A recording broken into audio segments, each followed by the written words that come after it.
आज संविधान रचयिता डॉक्टर भीमराव अंबेडकर की जयंती पर उन्हें पूरा देश याद कर रहा है। डॉक्टर भीमराव अंबेडकर जयंती के अवसर पर जगह जगह कार्यक्रम आयोजित किए जा रहे हैं। इसी कड़ी में डॉक्टर भीमराव अंबेडकर की 135वीं जयंती पर नागपुर के दीक्षा भूमि स्मारक पर तैयारियां की जा रही हैं। बता दें कि यहां लाखों लोग एकत्रित होंगे और भारतीय संविधान के निर्माता डॉक्टर भीमराव अंबेडकर को श्रद्धांजलि देंगे। इसके लिए अभी से ही दीक्षा भूमि स्मारक पर लोगों का पहुंचना शुरू हो गया है।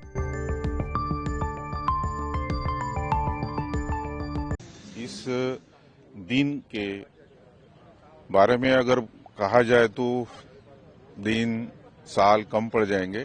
इतना महान कार्य बाबा साहब का है और पूरे मानव समाज के लिए उन्होंने जो कार्य किया है उसकी जो अपने प्रचिति जो अपने यहाँ पर आती है वो पूरे वर्ल्ड में आती है।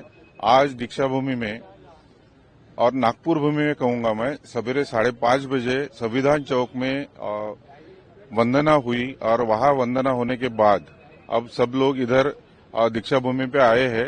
दीक्षा भूमि एक धम्म क्रांति भूमि है। धम्म क्रांति भूमि से ऊर्जा, प्रेरणा ये सब हर आने वाला अनुयायी यहाँ से लेकर जाता है।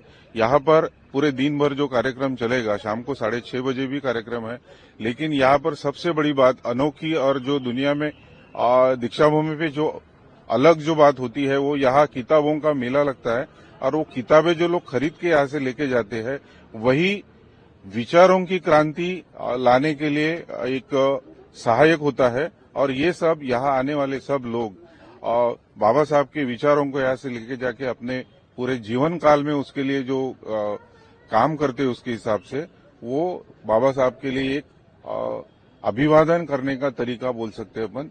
ये अलग बात बाबा साहब के अनुयायी में आती है। वो भी आदमी लोग ही थे, मानव थे, लेकिन मानव जो रहने के बावजूद भी उनकी परछाई जो है उसको उनको अछूत माना जाता है। और परछाई का भी क्या बोलते उसको विटाळ मराठी, तो विटाळ माना जाता था। तो बाबा साहब ने उन विकट परिस्थिति में से हमको बाहर निकाला है।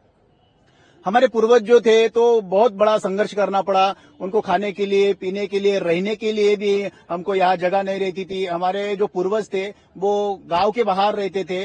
तो इतने बड़े संघर्ष से बाबा साहब ने हमें सम्मान के साथ यहाँ पर रहने के लिए मुभा दी है। और डॉक्टर बाबा साहब आम्बेडकर ने समता, स्वतंत्रता, बंधुता और न्याय, ये ऐसा जो मैत्री, करुणा और जो धम्म दिया है डॉक्टर बाबा साहब ने, तो ये पवित्र दीक्षा भूमि में 14 अक्टूबर 1956 को यहाँ